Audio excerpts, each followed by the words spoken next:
Hello all GATE CS aspirants. I'm Amit Goyal. I welcome you all to the YouTube channel of IS Master. In the Master Concept series for GATE CS 2024, we are discussing the subject of theory of computation. In this session, we'll be talking about Chomsky hierarchy. More specifically, we'll be talking about identification of the class of the language. This is the second session on identification of class of the language. In the first session, we discussed how to identify if the given language is regular or not. In this session, we will see how to identify if the given language is context free or not. So let's see. So just let us quickly brush up what are the kind of languages that we have seen. We have seen regular languages, we have seen deterministic context free languages, then we have seen context free languages, then we have seen context sensitive languages, then we have seen recursive languages, and then we have seen recursive enumerable languages. What we saw is there are grammars which can generate these languages. We have seen the corresponding grammars for each of the languages. Then we have also seen the corresponding automata which accept these languages. All right. Now, one interesting thing which is important to observe here, we have also observed it earlier also. क्या देखा है हमने कि जैसे हम languages को देखते हैं, जैसे कि regular languages are a subset of DCFL, right? तो जो लैंग्वेज रेगुलर है वो डीसीएफएल तो डेफिनेटली होगी.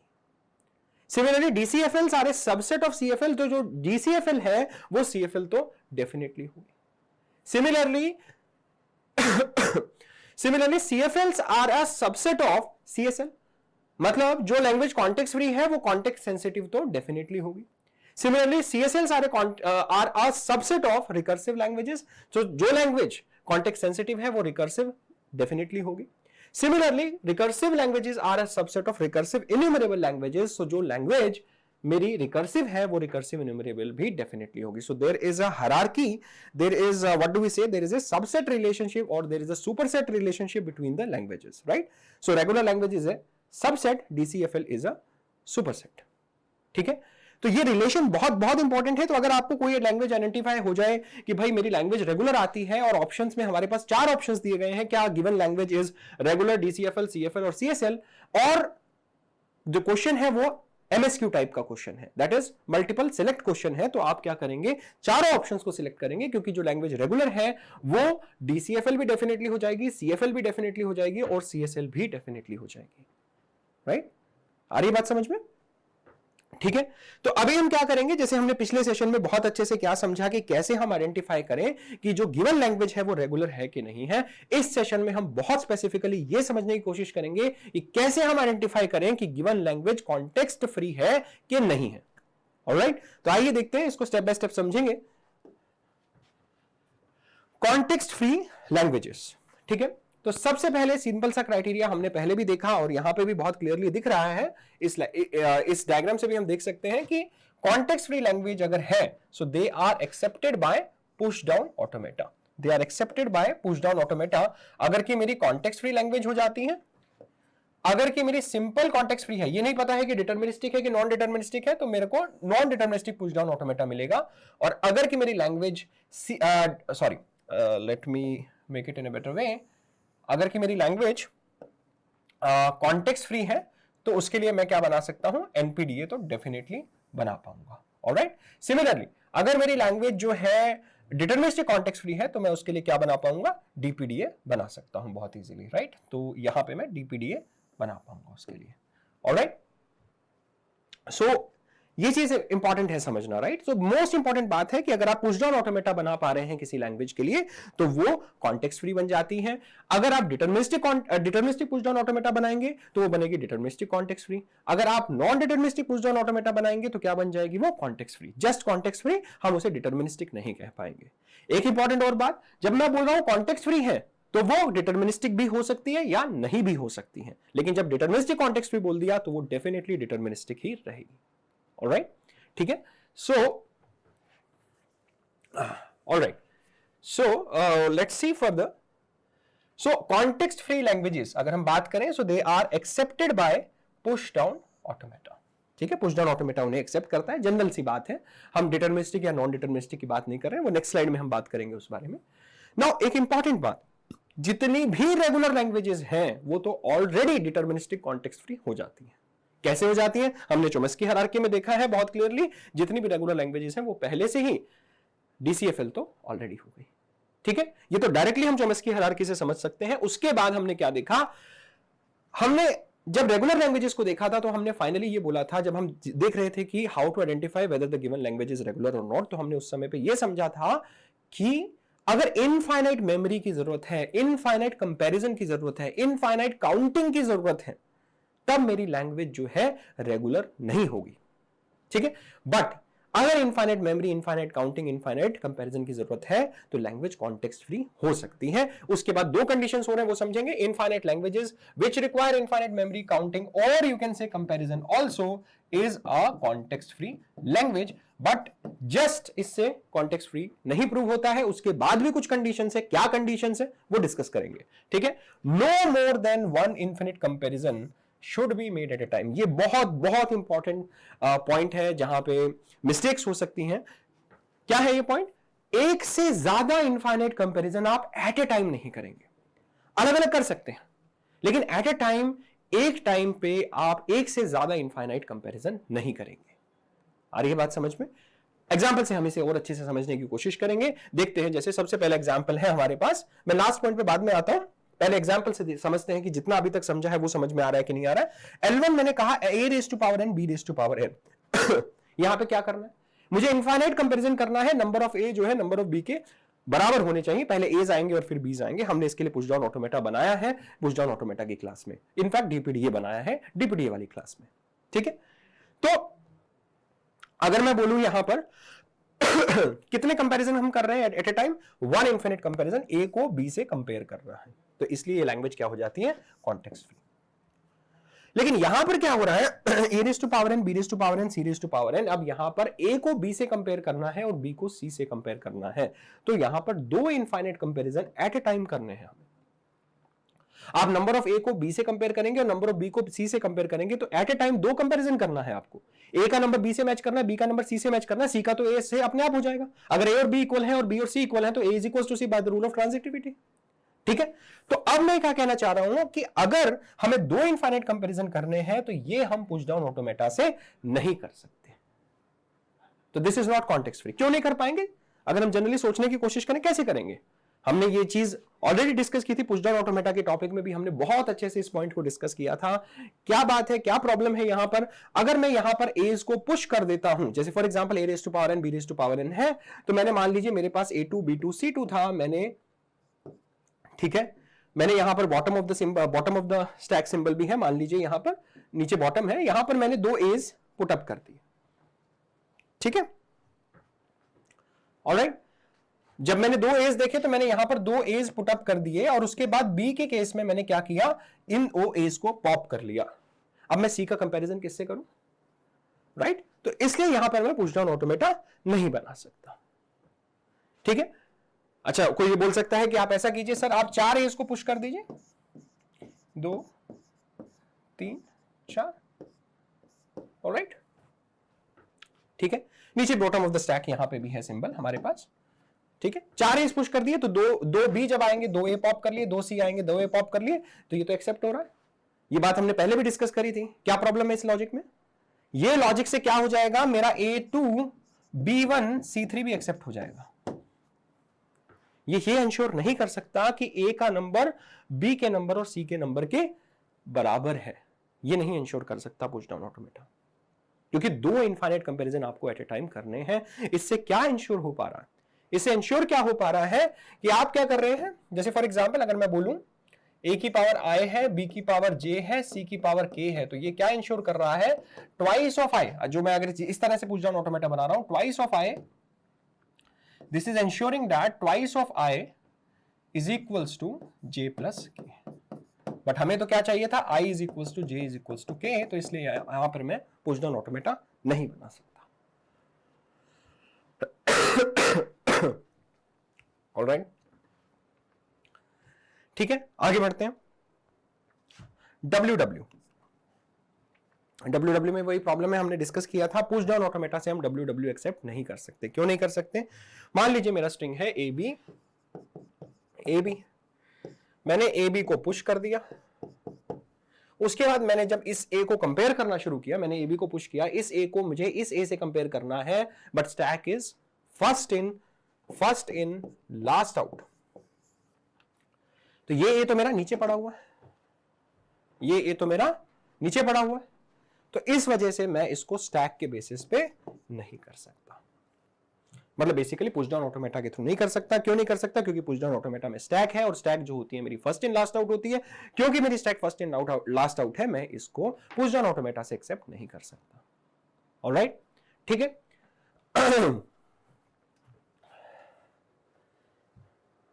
ऑलराइट, ठीक है। नेक्स्ट आता है हमारे पास में a raised to power n b raised to power 2n plus 1 n is greater than equals to 0। ठीक है, यहां पे मैं क्या करने की कोशिश कर रहा हूं कि आपको नंबर ऑफ एज जो है वो नंबर ऑफ बीज जो है उसके ट्वाइस ऑफ n प्लस 1 के बराबर है। अगर नंबर ऑफ एज जितने नंबर ऑफ एज हैं उसको 2 से मल्टीप्लाई करके and then we have to add 1। So for example we have a raised to power 5 then we have b raised to power 11। इस तरह का कंपैरिजन हमें चाहिए। ठीक, मतलब ट्वाइस तो होंगे ही उसके, और उसमें प्लस 1 एक्स्ट्रा है, इस तरह का कंपैरिजन है। तो यहां पे जो पॉइंट यूज होगा, यहां पर अगर हम देखें कंपैरिजंस की बात करें, no more than 1 infinite comparison should be done at a time, only 1 infinite comparison is being done at a time. Now what is more important after this is कि the comparison should be a linear comparison. मेरा comparison जो है वो linear होना चाहिए, non linear comparison मैं नहीं कर सकता। यहां पर ये लीनियर कंपैरिजन है 2n + 1। क्यों ऐसा बोल रहे हैं कि लीनियर कंपैरिजन होना चाहिए, नॉन लीनियर कंपैरिजन नहीं होना चाहिए? अगर हम थोड़ा सा पुश डाउन ऑटोमेटा को रिकॉल करने की कोशिश करेंगे ना, हम बहुत अच्छे समझ पाएंगे कि क्यों ये ऐसा बोला जा रहा है कि इनफाइनाइट कंपैरिजन जो है, जो आपको करना है वो लीनियर कंपैरिजन होना चाहिए। क्योंकि पुश डाउन ऑटोमेटा अपने आप में क्या है? एक फाइनाइट ऑटोमेटा एक स्टैक के साथ। अगर नंबर ऑफ एज और नंबर ऑफ बीज में लीनियर मल्टीपल का रिलेशन नहीं है तब आप कैसे एक्सेप्ट करेंगे? क्योंकि अगर एक लीनियर मल्टी, अगर नंबर ऑफ एज, अगर मान लीजिए अगर मैं ए एन बी 2n बोल रहा हूं, तो आप क्या करेंगे? एक ए पुश किया और उसके बाद आप क्या करेंगे? 2 बी आने के बाद उसे पॉप करेंगे। तो उसके लिए आप एक लूप लगा सकते हैं। 3 बी के बाद है तो आप 3 का लूप बना देंगे, 4 बी के बाद बी की पावर 4 है तो 4 का लूप बना देंगे आप, राइट। बट अगर ऐसा हो जाता है कि ये लीनियर मल्टीपल ना होके n² हो जाएगा, तब आप कैसे करेंगे? पॉसिबल ही नहीं है। लूप आप n² का लूप कैसे बनाएंगे? Which is not possible, this is not possible. ठीक है, लूप जो होता है आपको लीनियर मल्टीपल दे सकता है, राइट। तो एक और आइडिया भी हो सकता है कि आप क्या करें, नंबर ऑफ एज को डबल नंबर ऑफ एज को पुश कर दें। पहले आप क्या करें, सिंगल ए के आने पे आप डबल एज को पुश कर दें और बी के आने पे आप उसे पॉप करें, राइट। और +1 है तो वो तो एक्स्ट्रा एक भी कर देंगे, that is not to be worried. I am just worried about a raised to power n b raised to power 2n, +1 is not an issue. एक एक्स्ट्रा स्टेट बना देंगे और कुछ भी नहीं, ठीक है। तो जब अगर मैं डबल एज पुश करूं तो अगेन ऐसी चीजें भी करी जा सकती हैं, लेकिन मैं डबल ए बोल दूं, 3 एज बोल दूं, 4 एज बोल दूं, that is fine.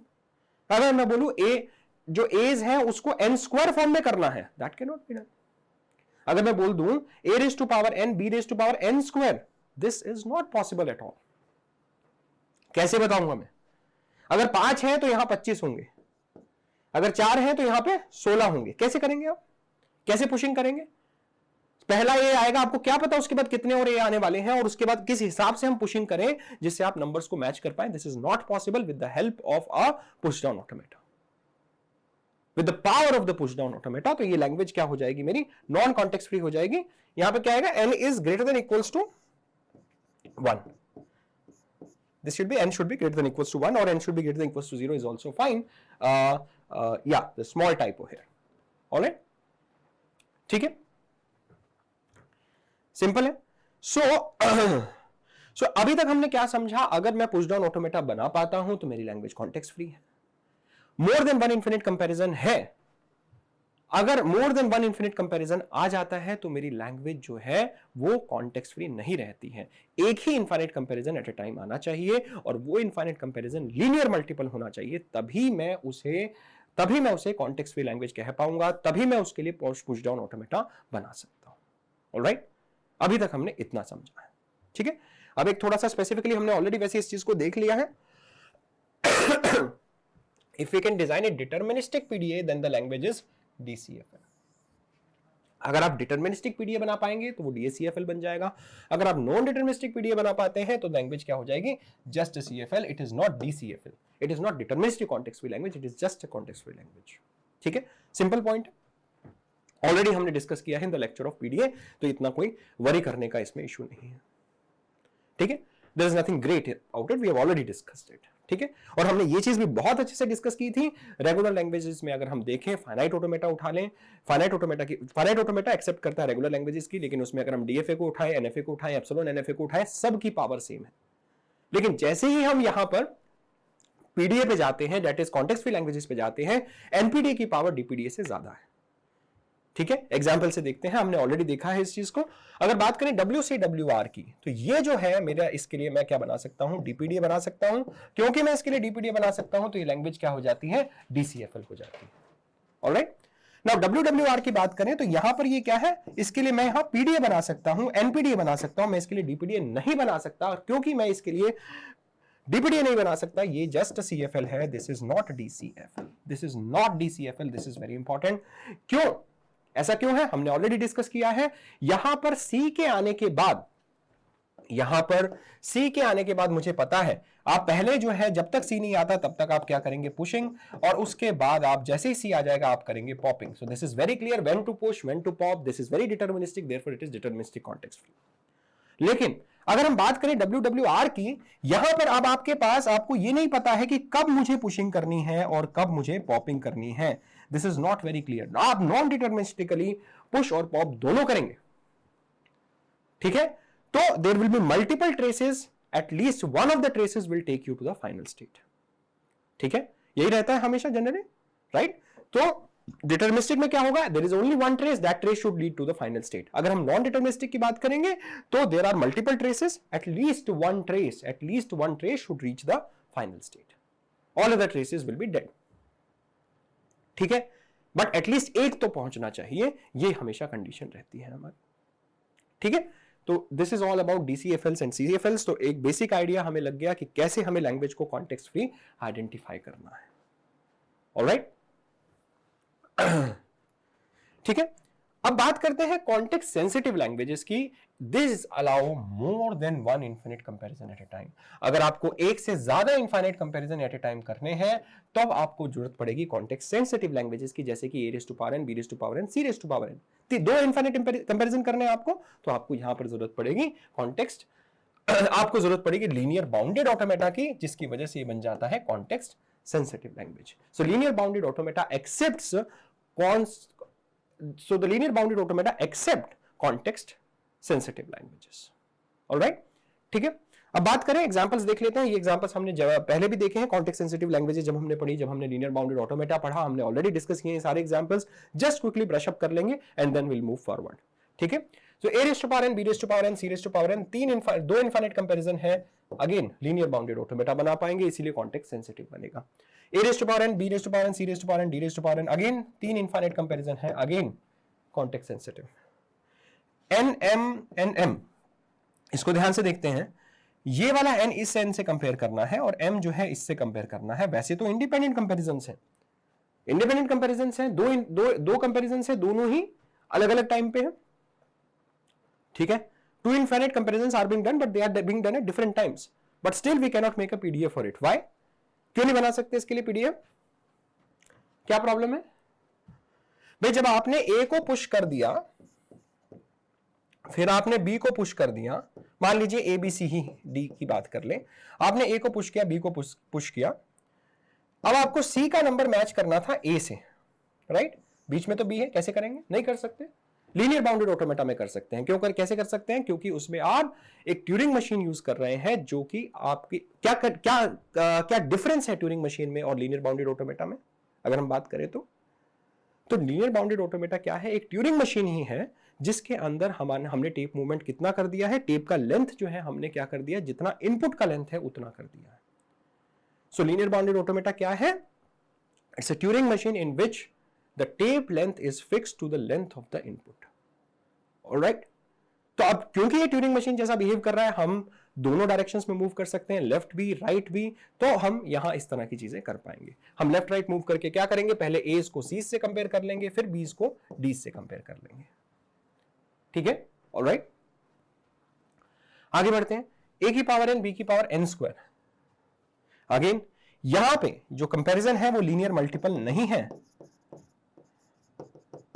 But non linear multiple जो है कॉन्टेक्स्ट सेंसिटिव लैंग्वेजेस एक्सेप्ट कर लेती हैं। ये सारे के सारे कॉन्टेक्स्ट सेंसिटिव लैंग्वेजेस के ही एग्जांपल्स हैं। यहां पे आप कर सकते हैं, आप मल्टीपल मूवमेंट्स कर सकते हैं लेफ्ट राइट, तो इस वजह से आप a raised to power n b raised to power n square को भी बहुत इजीली एक्सेप्ट कर पाएंगे। पहले ऐसा नहीं कर पा रहे थे क्योंकि आप एक ही डायरेक्शन में मूव कर रहे थे, यहां पे मल्टीपल टाइम्स आगे पीछे जाकर के आप इस तरह के कंपैरिजंस को भी कर पाएंगे।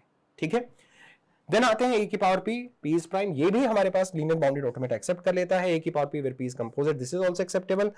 a की power n factorial, this is also acceptable. हम प्रूफ्स नहीं कर रहे हैं इनके, हम लीनियर बाउंडेड ऑटोमेटा बना भी नहीं रहे हैं, ना ही आपसे कोई गेट एग्जाम में इनको बनाने के लिए कहेगा। एक बेसिक आइडिया होना चाहिए, इस तरह की लैंग्वेजेस हमारा लीनियर बाउंडेड ऑटोमेटा एक्सेप्ट कर लेता है। ठीक है, आगे बढ़ते हैं। a की power n square, this is also fine. a की power n cube, this is also fine. a की power 2 raised to power n, this is also fine. अब आते हैं ww वहां पे प्रॉब्लम था, पुश डाउन ऑटोमेटा में मेरे पास में ww एक्सेप्ट नहीं हो पा रहा था, यहां पे बहुत इजीली एक्सेप्ट हो जाएगा। ठीक है, तो क्यों हो जाएगा, क्यों, अगेन लेफ्ट राइट कैसे भी मूव कर सकते हैं आप लोग, तो इसीलिए आप L11 में भी इसको भी एक्सेप्ट कर लेंगे। WWRW ऐसा ही नहीं, WWRW, इस W को इस W से भी कंपेयर करना है, WR से भी कंपेयर करना है, मल्टीपल कंपेरिजंस भी कर सकते हैं, कोई इशू नहीं है। Again this is also acceptable. Now L13 की बात करें, W raised to power n, W belongs to a, b plus n is greater than equals to 1, multiple copies of W, अगर n जो है हमारे पास में W ऐसा भी है तब भी हम इसको कर सकते हैं। 4 भी लगा दीजिए, 5 भी लगा लीजिए, 6 भी लगा लीजिए, किसी भी तरीके की लैंग्वेज हो, मल्टीपल कंपैरिजन आप कर सकते हैं, आगे पीछे मूव कर सकते हैं, इसलिए आप लीनियर बाउंडेड ऑटोमेटा से एक्सेप्ट कर सकते हैं। ऑलराइट, ठीक है, ऑलराइट, ठीक है। So now till this point we have discussed how to identify a given language is context sensitive। ठीक है, अब हम कुछ एग्जांपल्स देख लेते हैं। यहां तक अगर हम थ्योरी की बात करें तो थ्योरी तो इतनी ही है। अगर हम बात करें कॉन्टेक्स्ट सेंसिटिव लैंग्वेजेस की, तो कब कौन सी लैंग्वेजेस कॉन्टेक्स्ट सेंसिटिव है, जब आपको more than one infinite comparison करने की जरूरत है, तो वो हो जाती है हमारी लैंग्वेजेस कॉन्टेक्स्ट सेंसिटिव। अगर हम बात करें कॉन्टेक्स्ट फ्री लैंग्वेजेस की, तो आपके पास में अगर आप डिटर्मिनिस्टिक पुश डाउन ऑटोमेटा बना पा रहे हैं तो आपकी लैंग्वेज हो जाती है DCFL। अगर आप non deterministic push down automata बना पा रहे हैं तो आपकी लैंग्वेज हो जाती है CFL। अगर आप किसी भी रेगुलर लैंग्वेज को पकड़ें, अगर आप किसी भी रेगुलर लैंग्वेज को देखें तो वो क्या होगी, वो DCFL भी है, वो CFL भी है और वो CSL भी है। ऑलराइट, नाउ अगर हम बात करें अगर हम बात करते हैं कॉन्टेक्स्ट फ्री लैंग्वेजेस की, तो एक बात बहुत इंपॉर्टेंट है, infinite languages having infinite comparison can be accepted by DCFLs, can be accepted by context free languages, right. अगर आप उसके अंदर मोर देन वन इनफिनिट कंपैरिजन करना चाहते हैं तो वो नहीं होगा। अगर आप नॉन लीनियर कंपैरिजन करना चाहते हैं तो वो भी नहीं होगा। तो कंपैरिजन पे ये एक रिस्ट्रिक्शन रहता है वहां पर। तो थ्योरी की बात करें तो इतना ही है, बाकी it is all about practice, will do some practice now. Alright, ठीक है। So identification of the class of the language, इसको देखते हैं ध्यान से। a की power m plus n, b की पावर n, c की पावर m। तो अभी इसमें इन क्वेश्चंस में करना क्या है वो समझ लें। हमें ये बताना है कि weather the given language is regular और नॉट, DCFL और नॉट, CFL और नॉट और CSL और नॉट, ऐसा आपको करना है। एक तरीके से आप इसे मान सकते हैं, आपको 10 मल्टीपल सिलेक्ट क्वेश्चंस दिए गए हैं। L1 can be regular also, DCFL also, CFL also और CSL आल्सो। आपको सिलेक्ट करने हैं सारे करेक्ट ऑप्शंस। ठीक है, ये it is a multi select questions. Alright, तो कैसे करेंगे देखते हैं। ठीक है, अगेन चोम्स्की हायरार्की को आप हमेशा से याद रखेंगे कि अगर कोई लैंग्वेज रेगुलर है तो वो क्या होगी, DCFL भी है, वो डेफिनेटली CFL भी है, CFL होने के साथ साथ वो CSL भी है, CSL होने के साथ साथ वो रिकर्सिव भी है और रिकर्सिव होने के साथ साथ रिकर्सिव न्यूमरेबल भी है, और इसी तरह से ये हायरार्की चलती है। ठीक है, आगे बढ़ते हैं। अगर बात करें a की power m plus n, b की पावर n, c की power n, n is n, m is greater than equals to 1। अभी हमने क्या करना है यहां पर, क्या ये रेगुलर हो सकते हैं? बिल्कुल भी नहीं, इनफाइनाइट कंपैरिजंस करने की जरूरत है। क्या ये DCFL है? बिल्कुल है। आप a को पुश कर दीजिए, a को पुश करिए यहां पर, b के आने पे पॉप कर दीजिए, c के आने पे भी a को पॉप कर दीजिए। अगर एंड में string stack is empty, only the bottom of the stack is there, that is Z0 अगर है हमारे पास में, ठीक है, तब हम बोल सकते हैं कि हाँ भाई हमारी जो है जो स्ट्रिंग है that belongs to the language. तो इस तरह की चीजें हम कर सकते हैं। तो DCFL भी है, CFL भी है और CSL भी है। अगर DCFL है तो आगे वाली चीजें तो अपने आप हो जाएंगी by the help of Chomsky hierarchy. ठीक है, ऑलराइट, कैसे किया हमने इसको? सो फाइनली अगर मान लीजिए number of A's, what is being asked is number of A's is equals to number of B's plus number of C's. ठीक है, फाइनली अगर मेरी स्टैक में ओनली Z0 बचता है, that is bottom of the stack symbol, तब मैं बोल सकता हूं कि हाँ भाई ये जो स्ट्रिंग है बिलोंग करती है लैंग्वेज को. ठीक है, नाउ बात करें इसकी, a की power m equals to a की power m plus n and cn. ठीक है, तो b जो है वो सम है, number of b is equals to sum of a and c. This is also can be done. कैसे करेंगे आप, पहले आप पुश करेंगे a को a को पुश कीजिए, b से आप पॉप कीजिए, देन उसके बाद आप पॉप करिए a's को. फिर भी अगर आपके पास में b's आ रहे हैं, आप z0 पे पहुंच चुके हैं, तो देन आप क्या करेंगे, push b's and then finally you will pop b's. So again deterministically आप ये कर पा रहे हैं, तो इसलिए DCFL भी है, CFL भी है, CSL भी है, लेकिन रेगुलर नहीं है. Infinite comparisons are required. Now similarly यहां पर m n c m plus n है, तो यहां पर आपके पास में यहां पर पुश करेंगे a को, यहां पे पुश करेंगे b को, यहां पर आप क्या करेंगे, पहले पॉप करेंगे b को और फिर पॉप करेंगे a को. तो this is also can be done deterministically. इसको भी हम डिटरमिनिस्टिकली कर पा रहे हैं, तो इसलिए ये भी क्या हो गए, DCFL भी है, CFL भी है, CSL भी है, रेगुलर नहीं है. इनफाइनाइट कंपैरिजंस की रिक्वायरमेंट है. ठीक है, ठीक है, ऑलराइट. नाउ यहां पे बात करते हैं हम a की पावर m, b की पावर m, c की पावर n, d की पावर n. अगेन क्या हो रहा है, a और b को कंपेयर करना है, c और d को भी कंपेयर करना है. अगेन यहां पर बहुत बहुत इंपॉर्टेंट पॉइंट, दो इनफाइनाइट कंपैरिजन चाहिए, लेकिन एट ए टाइम एक ही करना है. पहले आप a और b को करेंगे और फिर c और d को करेंगे. ऐसा नहीं सोचना है कि यहां तो दो कंपैरिजंस आ गए इसलिए DCFL CFL कुछ भी नहीं हो सकता, ऐसा नहीं है. आपको एट ए टाइम तो एक ही कंपैरिजन करना है, पहले a और b को कंपेयर करें और फिर c और d को करें. तो इसलिए क्या हो जाएगी, DCFL भी है, CFL भी है और CSL भी है, रेगुलर तो नहीं है. ठीक है, क्या कैसे करेंगे, कैसे इसको आप क्या करेंगे, मैं यहां पे लिख देता हूं, maybe where should I write, so maybe let me take a separate slide. What is the question, a की पावर m, b की power m m n n. ठीक है, b की पावर m, c की power n, d की power n. तो आप क्या करेंगे, पुश a, देन आप क्या करेंगे, pop a, then push c, pop c. ठीक है, इस तरीके से कर सकते हैं, डिटरमिनिस्टिकली कर पा रहे हैं, तो इसलिए डिटरमिनिस्टिक कॉन्टेक्स्ट फ्री लैंग्वेज हो जाती है. नाउ बात करते हैं mn mn. अगर ऐसा केस है तो अब यहां पर प्रॉब्लम हो जाती है कि आपको इस m को इस m से कंपेयर करना है और इस n को इस n से करना है. हमने अभी भी ये एग्जांपल देखा था पीछे, राइट, दिस वन. यहां पे nm nm है, वहां पर mn mn है, इसी तरह का एग्जांपल है, बिल्कुल सेम. यहां पे प्रॉब्लम आ जाती है, हम कॉन्टेक्स्ट फ्री तरीके से इसे नहीं कर पाएंगे. क्यों, क्योंकि मान लीजिए मैं एज को पुश कर देता हूं, फिर बीज को भी पुश कर देता हूं, जब सी की बारी आएगी तो हमें कंपेयर करना था ए से, तो हम कैसे करेंगे, ये प्रॉब्लम है. तो यहां पर ये ना तो कॉन्टेक्स्ट फ्री है, ना ही डिटरमिनिस्टिक कॉन्टेक्स्ट फ्री है, ना ही रेगुलर है, इट बिकम्स कॉन्टेक्स्ट सेंसिटिव. ठीक है, सिंपल है. आगे बढ़ते हैं. यहां m है, यहां m है, यहां n है, यहां n है. क्या ये कर पाएंगे, बिल्कुल कर पाएंगे. पहले हम क्या करेंगे, पुश a, फिर हम क्या करेंगे, पुश b, यहां पे क्या करेंगे, पॉप b, यहां पे क्या करेंगे, pop a. This can be done easily. तो डिटरमिनिस्टिक कॉन्टेक्स्ट फ्री भी है, कॉन्टेक्स्ट फ्री भी है, कॉन्टेक्स्ट सेंसिटिव भी है. रेगुलर नहीं होगी कोई भी, अभी तक कोई भी रेगुलर नहीं निकली, क्योंकि सभी के अंदर infinite comparisons are required. If infinite comparisons, infinite memory are required, you know, infinite counting is required, we can not say that the language is regular. उस केस में हम रेगुलर नहीं बोल सकते लैंग्वेज को. आगे बढ़ते हैं. a की पावर m, b की पावर है, c की पावर m, d की पावर k. यहां पर क्या है, m को m से कंपेयर करना है, i और k इंडिपेंडेंट है.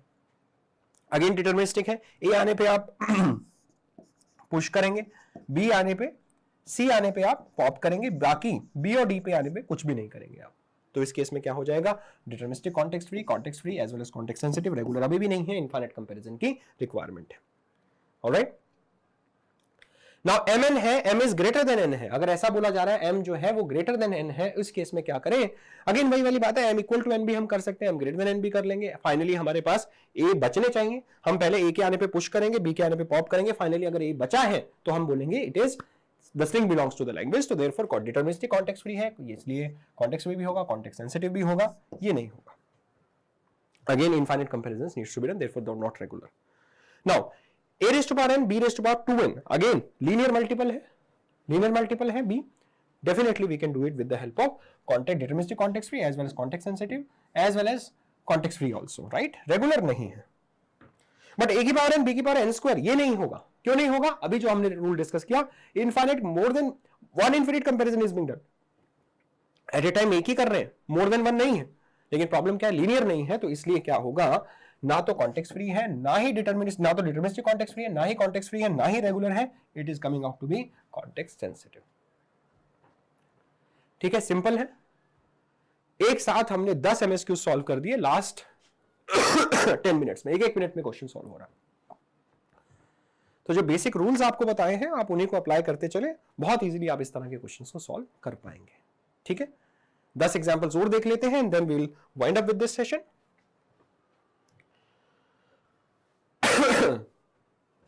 अगेन ए की पावर एन बी की power 2 raise to power n. Again क्या ये लीनियर मल्टीपल है? नहीं है. लीनियर मल्टीपल नहीं है तो कॉन्टेक्स्ट फ्री नहीं है, ना ही डिटरमिनिस्टिक कॉन्टेक्स्ट फ्री है, ना ही कॉन्टेक्स्ट फ्री है. क्या है? कॉन्टेक्स्ट सेंसिटिव होगा. तो रेगुलर भी नहीं है, डिटरमिनिस्टिक कॉन्टेक्स्ट फ्री नहीं है, कॉन्टेक्स्ट फ्री भी नहीं है, कॉन्टेक्स्ट सेंसिटिव है. Now WWR. ठीक है, WWR हमने देखा डिटरमिनिस्टिक ना होकर के नॉन डिटरमिनिस्टिक हम पुश डाउन ऑटोमेटा बना पाते हैं, इसलिए कॉन्टेक्स्ट फ्री होगा. लेकिन डिटरमिनिस्टिक कॉन्टेक्स्ट फ्री नहीं होगा, तो कॉन्टेक्स्ट फ्री है ना तो ये है ना ये है, और कॉन्टेक्स्ट सेंसिटिव तो हो ही जाएगा बाय चोम्स्की हायरार्की. WCWR की बात करें, बहुत सिंपल है. क्यों यहां पर हमारे पास C आ गया बीच में? क्योंकि हमारे पास बीच में C है. तो that will tell me when I have to start doing the popping business. ठीक है, तो मुझे डिटरमिनिस्टिकली पता लग गया कब पॉपिंग करनी है, तो DCFL भी हो गया, CFL भी हो गया, CSL भी हो गया, रेगुलर तो नहीं है. बात करें WW की, WW में बहुत प्रॉब्लम है. स्टैक के थ्रू हम पॉपिंग नहीं कर सकते. क्यों? जैसे अभी मैंने एग्जांपल लिया था, उसी से समझाया था, AB का एग्जांपल लेके आपको समझाया. ठीक है, तो बेसिकली क्या कर सकते हैं, यहां पे सिर्फ कॉन्टेक्स्ट सेंसिटिव रखेंगे, ना तो ये है ना ये है ना ही ये है. ऑलराइट, बात करें A की पावर n, B की पावर n, C की पावर n, D की power n, n is less than equals to 1000, 10,000. अब आया हमारे पास रेगुलर का एग्जांपल. यहां पर लैंग्वेज जो होगी फाइनाइट होगी. फर्स्ट रूल रेगुलर लैंग्वेजेस के रूल्स अगर हम देखें तो हमने क्या देखा था रेगुलर लैंग्वेजेस में? रेगुलर लैंग्वेज कब होगी? जब हम उसके लिए हम फाइनाइट ऑटोमेटा बना पाए, या फिर हम उसके लिए हम रेगुलर ग्रामर लिख पाए, या फिर हम उसके लिए रेगुलर एक्सप्रेशन लिख पाए, या फिर लैंग्वेज खुद ही फाइनाइट हो. और अगर इनफाइनाइट लैंग्वेज है तो उसके अंदर एक पैटर्न होना चाहिए, the pattern has to be in an AP. या फिर ये वाला केस, ये तो फाइनाइट वाला केस है, राइट? जो पैटर्न अगर हमने देखा तो पैटर्न वाला केसेस भी हमने डिस्कस किए थे, तो पैटर्न जो है हमारा जो है वो AP में होना चाहिए. Otherwise no memory, no counting, no comparison is required if the language is infinite. Then only we can say the language is regular. ठीक है, तो एक बार मैंने रेगुलर लैंग्वेजेस का भी आपको ब्रशअप करा दिया. ठीक है, तो अब देखिए A की पावर यहां पर लैंग्वेज फाइनाइट होगी तो रेगुलर है, रेगुलर है तो DCFL है, DCFL है तो CFL है, CFL है तो CSL है. ठीक है. ठीक है, A की पावर n, B की पावर 3n, C की पावर 2n. अगेन यहां पर भी देखिए आप यहां पर अगर आप देखेंगे तो कंपैरिजन क्या होंगे? 2 कंपैरिजन करने हैं. A के नंबर को B के नंबर से मैच करना है, 3 टाइम्स होना चाहिए, और A के नंबर को C के नंबर से भी मैच करना है, 2 टाइम्स होना चाहिए. तो 2 infinite comparison at a time करना है तो क्या करना पड़ेगा? CSL. You can not make a DCFL और अ CFL. बहुत सिंपल है. n is greater than m, A की पावर n, B की पावर n, C की पावर m. ऐसा देखने में लग सकता है एक ही कंपैरिजन इन्वॉल्व है, यहां पर 2 infinite comparison at a time है. कैसे है? n को n से कंपेयर करना है और उसके बाद इस n को m से भी कंपेयर करना है. Again 2 infinite comparisons are being done at a time, therefore neither DCFL nor CFL but it is CSL. ठीक है, ये भी नहीं है, ये भी नहीं है, ये भी नहीं है, ये है. आगे बढ़ते हैं. XCY क्या है? X और Y जो है मेरे पास में A, B स्टार हो सकते हैं, और X और Y C जो है एक स्पेशल सिंबल है. तो ये तो बेसिकली एक रेगुलर लैंग्वेज हो गई. क्या मैं इसके लिए कैसे कह सकता हूं? रेगुलर एक्सप्रेशन लिख देते हैं हम इसके लिए. कैसे लिखेंगे रेगुलर एक्सप्रेशन को? कहां लिखें? May be I will go back to the previous slide. यहां लिख देते हैं A plus B star C A plus B star. Actual में लैंग्वेज क्या है? The strings which contain strings containing C. Just a second. Strings which are containing C.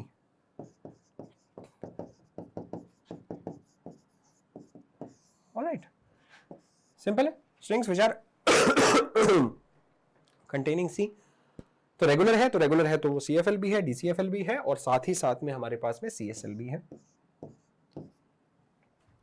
आगे बढ़ते हैं. WWR. ठीक है, अभी तो देखा था WWR, ये दोबारा क्यों आ गया? यहां पर हमने क्या कर दिया, mod of W is equals to 5 कर दिया। लैंग्वेज को क्या बना दिया, फाइनाइट बना दिया। फाइनाइट बनाते ही क्या हो जाएगा, रेगुलर हो जाएगा। रेगुलर हो जाएगा तो क्या हो जाएगा, CFL भी होगा, DCFL भी होगा और साथ ही साथ में CSL भी हो जाएगा। और यही नहीं, रिकर्सिव भी होगा और रिकर्सिव इन्यूमरेबल भी होगा। सही बात है, आ रहा है समझ में? ठीक है, ऑल करेक्ट। नाउ WWWR, अभी देखिए इस तरह की लैंग्वेजेस हमें क्या करना है, इस W को इस W से भी कंपेयर करना है, इस W को WR से भी कंपेयर करना है। More than one infinite comparisons are being done. Not only that, push down automata तो बिल्कुल नहीं संभाल सकता WW वाला कंपैरिजन। क्यों? क्योंकि उसके अंदर फर्स्ट इन लास्ट आउट वाला प्रिंसिपल है। तो बेसिकली यहां पे हमें क्या चाहिए, कॉन्टेक्स्ट सेंसिटिव लैंग्वेज हो जाएगी। हमें लीनियर बाउंडेड ऑटोमेटा की जरूरत है, हमें ट्यूरिंग मशीन जैसी पावर की जरूरत है जिसमें हम लेफ्ट राइट मूव कर सके। ऑल्दो मुझे ट्यूरिंग मशीन की तरह इनफाइनाइट टेप नहीं चाहिए। मेरी टेप लेंथ अगर इतनी ही है जितना मेरा इनपुट है, that is suffice, so therefore it becomes a linear bounded automata. अगर लीनियर बाउंडेड ऑटोमेटा कर पाता है तो हमारा ट्यूरिंग मशीन भी कर पाएगा। अगर हॉल्टिंग भी ट्यूरिंग मशीन भी कर लेगा, नॉन हॉल्टिंग ट्यूरिंग मशीन भी कर लेगा। तो इस तरीके से रिकर्सिव भी है, रिकर्सिव इन्यूमरेबल भी। ऑलराइट, ठीक है। सो यहां पे मैं क्या बोलूंगा, ये हमारे पास में ना तो हमारे पास रेगुलर है, ना DCFL है, ना ही CFL है। ये बेसिकली हमारे पास में CSL बन जाएगी। ठीक है,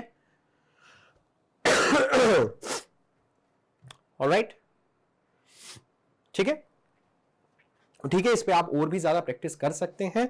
again just to recall what we have studied in this session, हमने क्या क्या समझा। हमने ये समझा कि कब एक लैंग्वेज हमारी कॉन्टेक्स्ट फ्री होगी। अगर हम उसके लिए एक डिटर्मिनिस्टिक पुश डाउन ऑटोमेटा बना पाते हैं तो हमारी लैंग्वेज क्या हो जाएगी, DCFL। अगर हम उसके लिए सिर्फ non deterministic push down automata बना पाते हैं, डिटर्मिनिस्टिक नहीं बना पाते हैं, तो उस केस में वो क्या हो जाएगी, जस्ट CFL।